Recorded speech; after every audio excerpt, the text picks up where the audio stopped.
Hello and welcome to Evenings with Anne. A 10-minute drive from where my daughter lives is a town where my husband and I stayed for a while. Driving to and from our daughters, I noticed an old stone church perched on the hillside. The spire regularly drew my attention. It was like a beacon inviting me to come into God's presence once in a while and remember Him.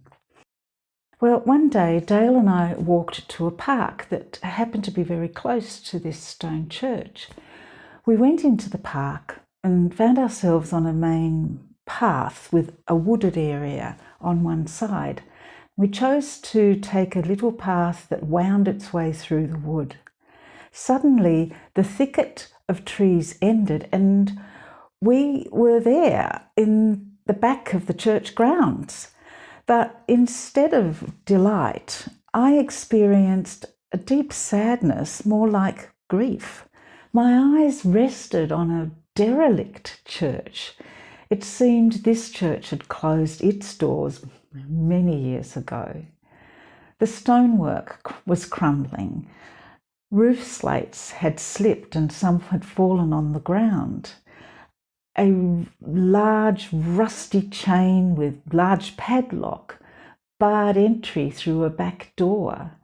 Grass and saplings grew from the back wall through gaps in the stonework. A sapling even grew from the church spire. Weeds with beautiful purple flowers carpeted the ground from where we stood all the way to the wall, reaching up to the windowsills. And sheets of grey metal covered every window.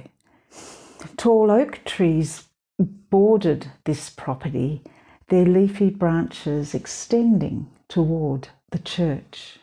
Later, we walked past the front of this neglected building and saw a for sale sign. Not far from it was another sign that would previously have shown the church's name and service times, but it swung on rusty hinges and all the paintwork had long since corroded away. Now irrelevant to its community, people pass this building every day and don't even notice it. Not only that, many have abandoned the traditions that it represents. Does this mean current generations no longer seek spiritual fulfillment? No longer yearn for meaningful and abundant life? No, I don't think so. What I love about Jesus is that He's not limited by stone structures or by religious forms and traditions and rituals. He meets people where they are, in the ordinary activities of their everyday lives, because He's more interested in their relationship with God. This is what He said. The time is coming, in fact, it has come, when what you're called won't matter and where you worship won't matter. It's who you are and the way you live that count before God. Your worship must engage your spirit in the pursuit of truth. That's the kind of people the Father is out looking for. Those who are simply and honestly themselves before Him in worship. God is sheer being, spirit.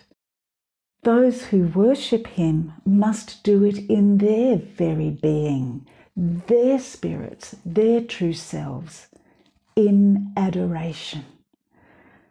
Author Calvin Miller says that down where skin creams and oils can't penetrate, the body must sometimes reckon with strong judgments.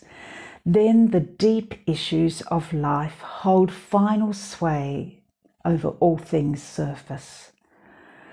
He goes on to say that there in our inmost being we discover that our hearts are not chambers but portals. We have but to climb the portal of our hearts. lay our hand on the latch and enter into our hidden rendezvous with God. God's people are in a time of change. Old structures of worship and connecting with spiritual meaning are falling away. For you personally, things that once defined and gave meaning to your life may be passing. I pray that when things you value start to crumble and life becomes uncertain, may God give you a firm foundation. May Jesus' words keep your faith strong. May Spirit-breathed prayer bring you into God's presence. May your life be founded on God's love. May the 3-in-1 give you peace founded on His power. Bye for now.